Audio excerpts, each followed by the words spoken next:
جیسا کہ آپ بھی جانتے ہیں کہ آج رمضان المبارک کا تیسرا عشرہ سٹارٹ ہو چکا ہے، تو میں آج آپ سے رمضان المبارک کے تیسرے عشرے کی دعا شیئر کروں گا اور اس کا ترجمہ بھی۔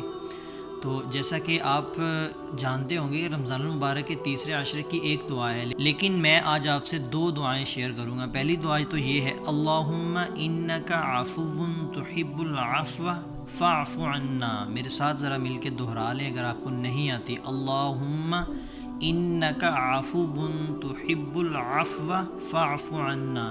اس کا ترجمہ سن لیں، اے اللہ بے شک تو معاف فرمانے والا ہے، درگزر فرمانے والا ہے اور معاف کرنے کو پسند فرماتا ہے، لہٰذا مجھے معاف فرما دے۔ یہ بھی اللہ رب العزت کی رحمت ہے ہم پر کہ اللہ رب العزت معاف کرنے کو پسند کرتا ہے۔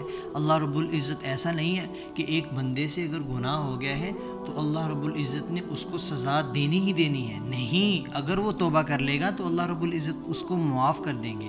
تو میرے دوستو، اس عشرے کے اندر آپ نے یہ دعا لازمی پڑھنی ہے، اور جب بھی آپ دعائیں مانگیں اللہ رب العزت تو اس دعا کو لازمی مانگیں۔ اور دوسری دعا جو میں آپ سے شیئر کرنے لگا ہوں وہ یہ ہے، اللہم اجرنی من النار۔ اللہ آخری عشرے میں ہمیں جہنم سے نجات کے لیے دعائیں ضرور اللہ رب العزت سے مانگنی چاہیے۔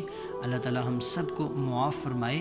تو یہ دعا انشاءاللہ میں ویڈیو میں بھی لگا دوں گا، آپ اس کو ضرور یاد کریں اور ضرور پڑھا کریں۔ ہو سکے تو صبح فجر کی نماز کے بعد 100 مرتبہ، اور شام کو مغرب سے پہلے یا بعد 100 مرتبہ تب پڑھیں۔ صبح و شام اس دعا کو 100 مرتبہ لازمی پڑھیں۔